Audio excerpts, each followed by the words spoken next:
그래서 결국엔 뭐냐, 여태까지 절대 안 된다라고 했었던 지역들 앞으로 재개발 열풍 다시 한번 불게 하려고 여러 가지 규제들을 이미 다 해제를 하고 있다.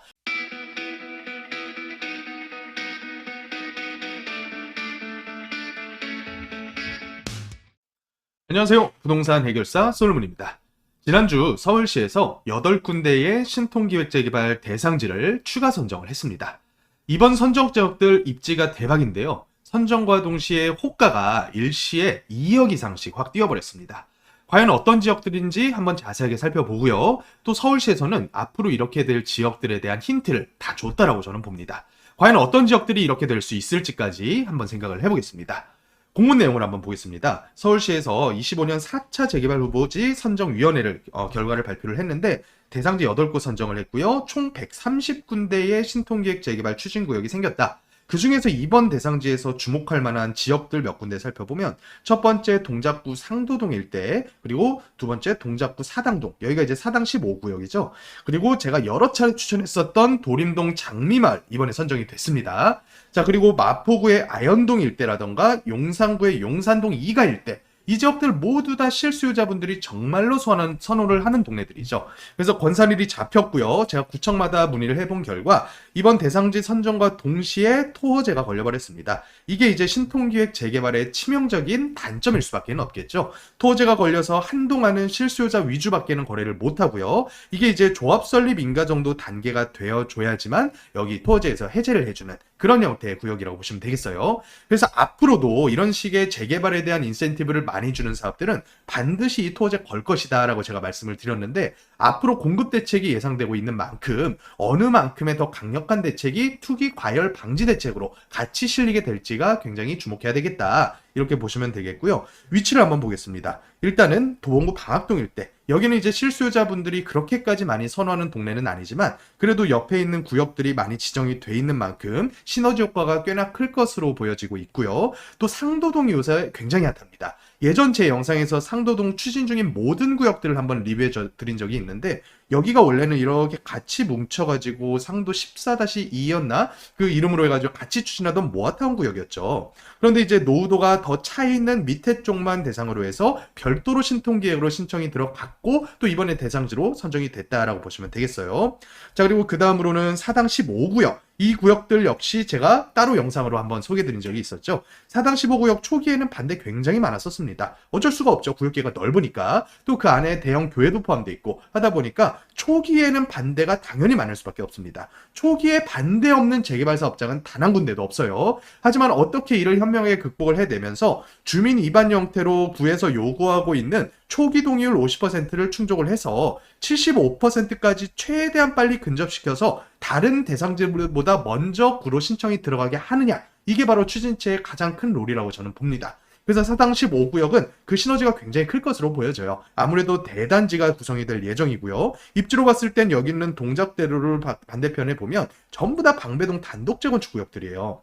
지금 현재 방배 5구역이라던가 6구역, 13구역, 14구역 이런 동네들 거래되는 금액대가 얼마냐면 대지가로만 봤을 때 대지 한 평당 2억을 뛰어넘어 버렸습니다. 그러니까 이제 대부분 다 양재동이라던가 개포동이라던가 뭐 일원동 이런 지역들에서 초기 사업장 대비해서 2배 이상씩 붙어버렸어요. 그러면 이런 지역들이 앞으로 어디를 타겟으로 보고 있는지 뻔히 우리가 알 수가 있겠죠. 사당동 같은 경우에는 아파트 값으로 봤을 때 방배동 대비해서 한 20-30% 정도는 싼 동네입니다. 방배동 재건축 가격의 마이너스 한 20-30% 정도를 목표가로 보면서 지금 프리미엄이 붙고 있지 않나 라는 생각이 들고요. 제가 이따가 개발한 프로그램으로 어느 정도 가격까지 현재 프리미엄이 붙어 있는지를 한번 보여드리겠습니다. 자, 다음으로 제가 여러 차례 추천드렸었던 도림동 장미마을이 있죠. 여기는 될 수밖에 없는 지역이에요. 예전 신길 뉴타운의 범위가 이렇게 설정이 돼 있었는데 그 밑에 해제됐었던 구역들이 이제 전부 다 지정이 됐단 말이에요. 근데 그 지정된 사업들이 공공재개발이 많고요. 도심복합사업장들이 굉장히 많습니다. 이게 다 뭐냐면 구랑 시에서 강력한 개발 의사를 가지고 밀어붙이고 있다는 뜻이거든요. 바로 옆에만 하더라도 공공재개발 붙어 있죠. 영등포 역세권 도심재개발 붙어 있죠. 신길 2구역 같은 경우 여기 아주 오래전부터 추진한 재개발 구역이죠. 그러니까 이 동네 전체가 다 개발로 묶여 있는데 동의가 여기가 50% 이상 거친 상태에서 이미 올 초부터 굉장히 움직임이 거셌었단 말이죠. 그러니까 여기는 무조건 간다라고 추천을 드렸었고 드디어 대상지로 선정이 된 걸 볼 수가 있습니다. 자, 다음으로 구로구 가리봉동이 있고요. 강북구 미아동이 있고요. 자, 그 다음으로 많은 분들이 주목했었던 마포구 아현동 일대, 그리고 그 밑에가 아현 뉴타운이고요. 아현 뉴타운이 최근에 가격 강세가 무섭습니다. 잠실의 엔간한 한강변 단지 제외하고는 마레프 가격 뛰어넘는 가격이 그렇게 많지가 않습니다. 그러니까 이제 신축이면서 마포구 자체에 대한 값어치가 예전에는 산동네라는 인지가 굉장히 강했다면 이제는 서울의 상급지 중에 상급지로 거듭나고 있다. 이렇게 보시면 되겠고, 그 위에 있는 부가현 뉴타운 가격 강세도 굉장히 무섭고요. 지금 약간은 이제 추진에 걸림돌이 생기고 있는 부가현 2, 3구역도 있겠지만 이 지역들 역시 언젠가는 갈 거란 말이죠. 그러니까 이제 마무리 단계에다가는 이런 구역들은 프리미엄 대비해서 지금 신축의 시세, 가격 변화를 보면 거의 붙어서 가고 있습니다. 그러니까 더 이상 안전마진 개념으로 먹을 금액은 그렇게까지 크지가 않고 오히려 여기서 예정지 형태로 남아있는 구역들이 있었거든요. 이번에 지정된 아현동이라던가 아니면 염리동이라던가 대흥동이라던가 이런 동네들이 피가 많이 붙어는 있지만 부가현 같은 지역보다는 약간 안전마진이 많이 남아있으니까 아직도 많은 분들이 쫓아다니신다, 이렇게 보실 수가 있겠고요. 자, 그 다음으로 용산동 2가가 있습니다. 이 위에가 이제 후암동 구역들인데 여기가 남산 1구역 있는 자리고요. 여기가 동후암 1, 2, 3구역이 이렇게 이어지죠. 이 지역들이 여태까지는 고도 제한에 대한 이슈가 굉장히 강했었죠. 그래서 소월로가 해발고도 한 90m 정도가 되는데 그 언덕까지 지으면서 최고 한 45m까지 건축허가가 나다 보니까 층수로 따지면 한 14, 15층밖에 안 되거든요. 근데 이거 역시도 굉장히 많이 풀어준 겁니다. 예전에는요, 여기가 뭐 7층 지어야 된다, 아니면 12층 지어야 된다, 이거보다 더 낮았지만 이제 점차 풀리는 걸 우리가 보고 있잖아요. 그리고 일종 일반 주거지역의 비중이 많은데 일종인데 지금 제대로 가고 있는 구역 용산에 많습니다. 예를 들어서 서계통합구역, 그리고 청파 2구역, 청파 3구역, 이런 구역들 그 내부의 용도지역 까보면 사실은 일종 주거지역의 비중이 60%대 이상이에요. 하지만 여태까지는 안 된다라고 생각했던 구역들 서울시에서 의지를 갖고서 하나씩 풀어주다 보니까 이미 추진을 하고 있고, 또 이제 조합설을 목전에 두고 있는 구역도 있고, 그러니까 이제 우리가 바꿔 먹어야 된다라는 거죠. 뭘 바꿔 먹어야 되냐면 절대 안 된다라고 얘기했었던 구역들이 이제 본격적으로 하나하나씩 가고 있지 않느냐. 앞으로도 이렇게 될 구역들을 우리가 눈여겨봐야겠다, 이렇게 정리를 해볼 수가 있을 것 같습니다. 자, 그러면 하나 둘씩 다시 한번 정리를 해볼까요? 여기가 이제 상도동인데 상도동 중에서 이번에 대상지 선정된 데가 이 위쪽이죠. 그리고 서부선 신규 역사가 여기에 계획이 되어 있고요. 최근에 또 신규로 지정된 데가 여기 있는 상도동 201번지 일대, 여기 역시도 이제 신통으로 지정이 됐어요. 그러니까 이제 상도동 일대에서도 남은 쪽이 요 가운데 비어있는 모아타운 추진하던 구역들, 그리고 상도 14-2 이 위쪽 단 남은 데들, 이런 데들도 앞으로 예정지 형태로 많은 분들이 투자를 관심 가지시지 않을까라는 생각이 들어요. 다만 이쪽 위쪽 일대는 일종 일반 주거지역 비중이 꽤나 높은 편이에요. 그렇다 보니까 이종 땅값이랑 같은 동일선상에 놓고서 비교하기엔 좀 어렵겠다, 이렇게 보시면 될 것 같고요. 노후도라던가 여러 가지 사업성적인 측면들은 충분히 사업을 하고도 넘친다라고 저는 평가를 했었습니다. 자, 그래서 중간에 거침없이 끝까지 갈 수만 있다면 앞으로 프리미엄은 그 밑에 있는 구역들의 약간 밑에서 같이 움직일 수밖에 없는 구조다. 거의 뉴타운급이죠. 상도동 일대도 이렇게 보시면 되겠고요. 다음으로 사당 15구역. 여기 많은 분들이 주목을 했었어요. 22년도, 23년부터 움직임 시작이 됐었고요. 요 시기까지는 반대파 움직임이 굉장히 거셌었지만 그래도 여기가 찬성 동의율이 50%를 아득히 초기부터 뛰어넘었었습니다. 그러니까 지어만 놓으면 요 동네가 이제 비교 대상 대단지 신축이 없어서 그런데 여기는 두산 이브 트리줌이라던가 뭐 레미안 로이파크 요런 단지들 보면 제가 보고 있는 목표가는 여기는 20억대 넘어가야 되거든요. 지금 방배동 일대가 30억대를 넘어서서 거래가 되는 움직임이 보이고 있기 때문에 길 하나 건너차이에 있는 입지 훌륭한 대단지라고 했을 때는 당연히 20억 중반대 정도는 목표가로 잡고 움직이지 않을까라는 생각이 듭니다.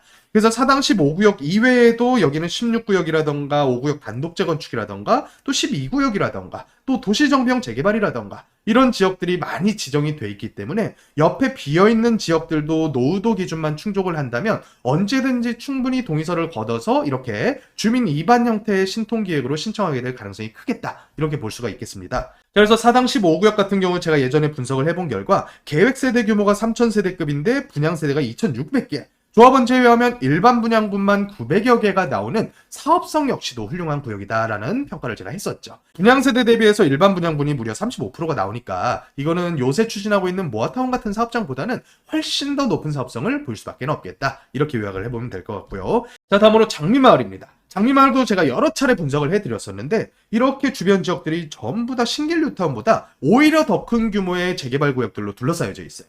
그런데 이 구역들은 도심복합이라던가 공공재개발 같은 공공에서 주도로 하는 사업들 위주로 구성된 반면에 유일하게 도림동 장미마을만 대단지면서 민간 형태로 갈 수 있는 신통기획으로 이렇게 구성이 돼 있었다. 그래서 여기가 투자로서 아주 매력적이다. 이런 얘기를 제가 드렸었죠. 그래서 제가 추천했을 때 당시에 매물 가격이 비싸야 4억 후반대였는데 지금 나오는 매물은 아예 전무하고요. 나오더라도 6억대 이상은 넘어갈 것이다. 이렇게 예상을 해볼 수가 있을 것 같습니다. 자, 그래서 여기 역시도 2000세대급 정도의 대단지로 구성될 예정이고 또 이제 이번에 지정된 용산동 2가 입지를 한번 보면 아래로는 용산 3가구역, 그리고 위로는 동호암 3구역, 동호암 1구역, 여기가 이제 가운데 동호암 2구역 지정될 예정이고, 또 여기가 남산 1구역이라는 이름으로 추진하고 있는 구역들이죠.